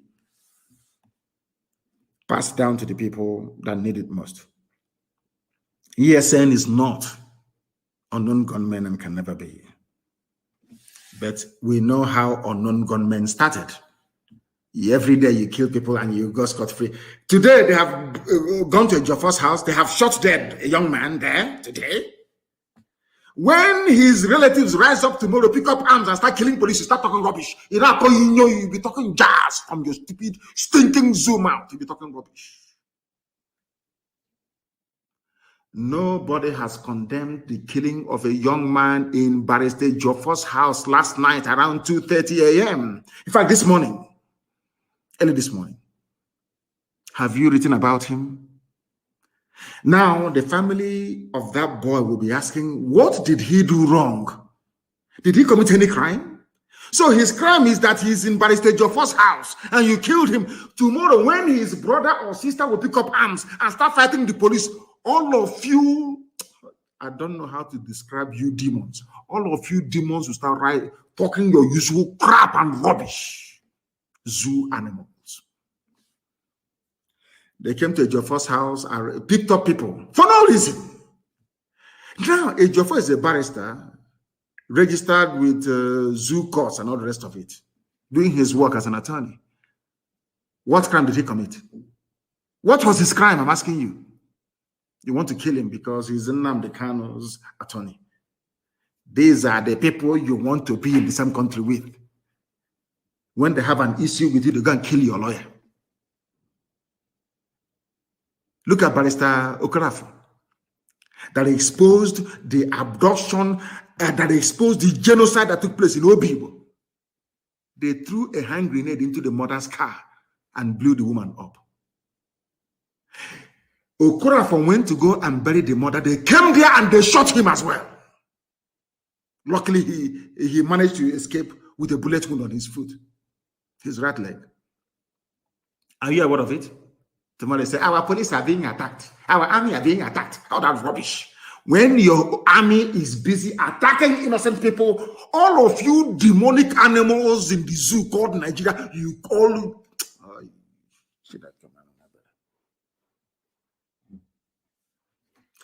Next time you see Obasanjo, please ask him who brought unknown into the killings in Nigeria.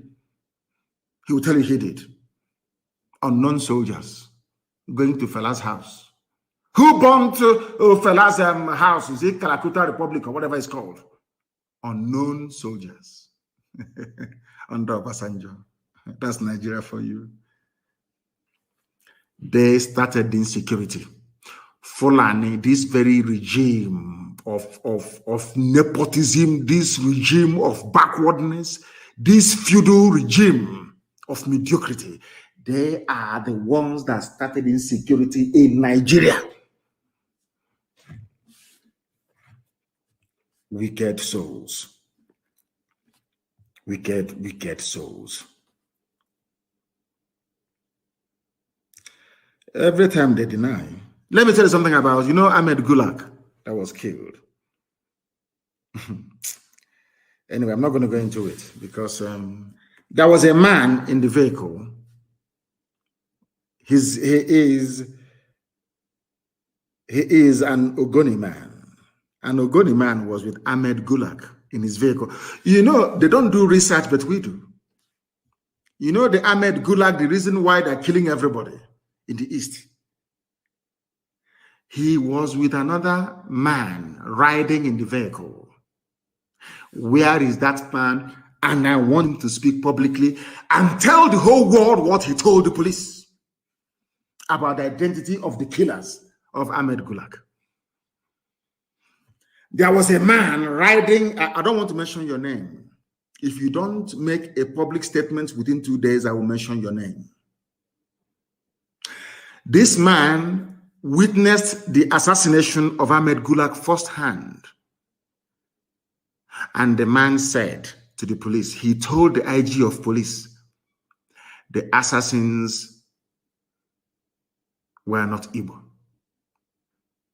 I want somebody to ask the police commissioner of Imo State to also ask the IG of police of Nigeria, did they get a first-hand account of what happened from a man that was riding in the same vehicle with Ahmed Gulag? Yes or no? It's a simple question. Zoo journalists, they are very lazy. I want them to go and ask the IG of police, was there any man riding in the same vehicle as Ahmed Gulag when he was killed? Did that man give you a statement? And what did his statement say? I am telling the world today that the man told the IG of police that those that killed Ahmed Gulag are not Igbo people. True or false?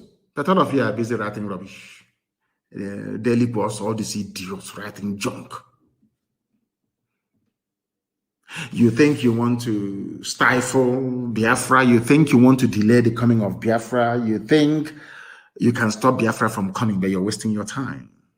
The more you write rubbish, the more your village is being taken over by Fulani people. Hausa people, remember when you used to be called Hausa Fulani? We Hausa Fulani, but Fulani, they went to Kebbi State and slaughtered Hausa people. But they're doing Hausa Fulani as brothers. We Hausa Fulani, but in Kebbi State, Hausa people were murdered by Fulani. You people don't learn anything.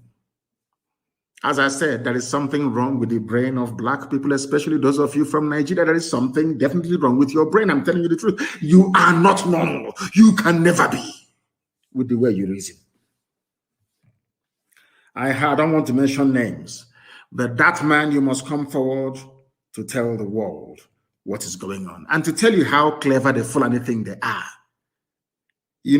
Britain helped them to suppress Biafra by denying Ojukwu access to world media then. Because they're secessionists. Says, the Oyibo are very clever people. No? They're very clever, I'm telling you the truth.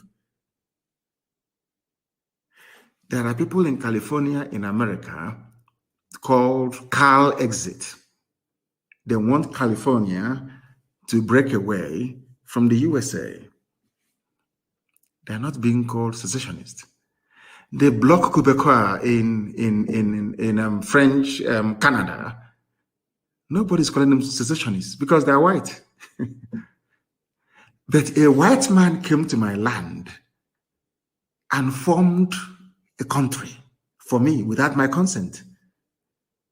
And I'm saying to the Oyibo man, Beture, this thing you formed here is not with my consent. I want to leave it. He's saying I'm a secessionist. I should be killed. He is a secessionist. Kill him. Beture said I should be killed because I challenged him and I said, this thing you created here is not a country for me. I can't go to Europe to create a country for you, white man. Why must you come to Africa to create a country for me and give me a very useless name, Nigeria? It doesn't make any sense. In fact, it's a racial slur word. He's telling me you are a secessionist. But Scotland wants to be free from England, and very soon Wales will join. Why is it that Scottish people are not called secessionists and the armies of Britain there slaughtering Scottish people? Why not? And then I realized they are white. That's the way it is. No wonder people put on bleaching cream.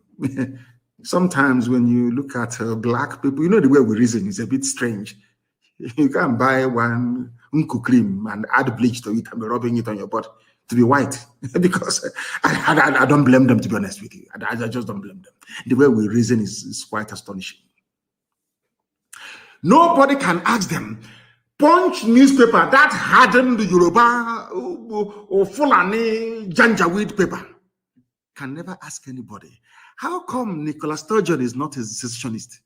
She's not being called a separatist. Why not? After all, IPOB is a peaceful movement. All we asked for was for a referendum, the same thing that Nicola Sturgeon is asking for. But Nicola Sturgeon, a white woman, is I don't know, a Scottish nationalist. Mazi Nnamdi Kanu is not a Biafran nationalist, but a secessionist. Because I was created by a white man. And who are you, black nigger, to say no to what a white man created? Who are you? That's the stage we are in right now. I like Michael Jackson now. I love his music. He was the greatest entertainer in the history of man. The best dancer ever. When Michael Jackson was bleaching his cream and straightening his nose, I didn't blame him. I never did. How can I blame him? With what is black, Monsieur G? How can you stay in a country where people claim they are learned, that they went to school? They brought in somebody who did Sharia, Alekali in a local Sharia court, and made him the Chief Justice of the Federation. And all of you are there. If I have a knife, I'll cut off. If it's possible, I'll just cut off my own skin completely. Cut it off. Black people, they make me sick because of the way we reason. We do not reason like human beings. I'm telling you the truth. And that is why I am upset. I am as upset as I am. Do you know that the same Punch newspaper, Punch, you know, I've been mentioning their name. You will hear what will happen to them. Punch newspaper. Go and ask her. If I lay a curse on you, you're finished. Do you know that Punch newspaper published what a terrorist, the fourth most deadliest terrorist group in the world said? Secessionists, not headers, responsible for security crisis.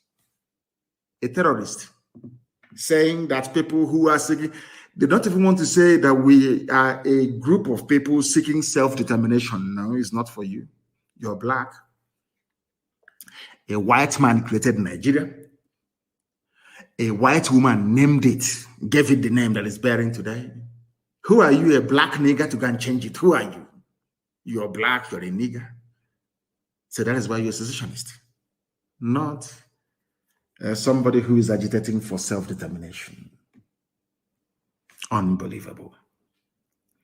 Miet Yala said that people asking for freedom are responsible for security crisis, not them. But they are in Benue State slaughtering people. The same people, Miet Yala said that Benue is theirs by right of conquest. No DSS invited them. But today, DSS invited Fadam Baka. And some of our people are clapping. You know, the foolishness, I mean, I don't know what is wrong with some people, you know. Mbaka is a cleric. Gumi is a cleric. I won't call him Sheikh because he's not Arab, so I can call him a Sheikh. Gumi is a cleric. Quranic, a scholar of the Quran. Gumi can go and sit down with murderers and killers and rapists and discuss with them. Nothing will happen to him. Father Mbaka only criticized the government and they invited him. And that is the type of country that you want me to be in with you people. You must be joking. You must be joking. Our land is under siege because we are in a state of war, undeclared war. And in the coming days and weeks, a state of emergency will be declared in our land because, and I want our people to understand this very, very clearly. I want them to understand this very, very clearly, that a meeting is being held. A meeting is being held or will be held in Owerri or in Enugu in the next few days on Tuesday. I think they said that their defense minister is coming to address them with some governors and some politicians from the East. Is coming to address them. Very, very sad indeed. And under this very climate, they have declared a state of emergency already because they are killing people. They went to a Jofor's house last night. They are killing people. And it is very, very sad indeed. They're extremely sad that they are killing people in our land. And the so-called powers that be, those they claim, we are leaders, are encouraging them to keep killing. Look at the words of George Obiozo. My goodness. Some people are not even fit to be fathers, talk less of being elders. I'm telling you the truth. Very, very shameful. Very, very shameful indeed. Very, very shameful. I have a very important announcement to make this evening. And if you like, you listen. If you like, don't listen. That is your business. But I must make the announcement anyway. And it is for our young men and women across Biafra land, because right now we are in a state of war in Biafra land. This evening we heard that a Hercules C-130 Air Force plane landed at Samambako International Airport, and they brought in more murderers and killers, more terrorists from the Sahel to come into our land to kill us wearing police and army uniform. Any policeman you see on the streets, any soldier you see on the street is a terrorist. And you must approach them the way you would approach any terrorist group in the world. The Nigerian Army and Nigeria Police in the East, they are essentially a terrorist organization, only that they are wearing official state-sanctioned uniform. Now, listen to me carefully. If you are in Anambra State especially, I am advising every young man, woman, boy, or girl to leave Anambra State or to go into the bush. I'm warning you. I warned you during NSAS regarding Obibo. Some of you didn't listen, and today you are in the grave. I'm warning people in Anambra in the coming days, within the next 48 hours, very heavy rain is going to fall across the entire East. If you're a young person, prepare right now to either go to the bush to join your fellow men or to leave Anambra State completely, because what these people do is that they set up their roadblocks or their checkpoints. Any young person they see, they kill. They abduct you and they kill you. Bend the road, they know my road, they know my head, they're doing the same thing. Every checkpoint, they stop every vehicle. If you're a young man or a young girl with a tattoo on your body, you are dead. And your organs will be hacked off and sold to the British and to Indians. You'll be dead. If you have a tattoo right now on your body anywhere in the East, you might as well start wearing a suit or dressing up like a priest. Because if they see a tattoo on your body, they will kill you. That's what they've been doing. Some of you are also aware of the dead bodies in the mortuaries all across our land. You're aware of it, don't you? Those are the dead bodies of young men and women across our land. In the coming days, the terrorist army of the zoo and their police will intensify the second phase of their ongoing genocide in Biafra land. Abductions, summary executions, kidnappings, and rape by these Fulani terrorists are on the rise, And do not say I did not warn you. If you're in Anambra, you must leave as a young man or as a woman. Go to a neighboring state if you have to. Things are about to happen in Anambra State. Don't say I did not warn you. All able-bodied men must enter the bush. No more sleeping at night. Some of you are still sleeping in your homes. And I want young men in every village to form a defense force in that very village. Any vehicle in the middle of the night coming to that very village, you disable it. There are many ways to do it. And I will tell you, but not live here on air, to be communicated off air. That is what we must do, because our land is under siege and we must defend it.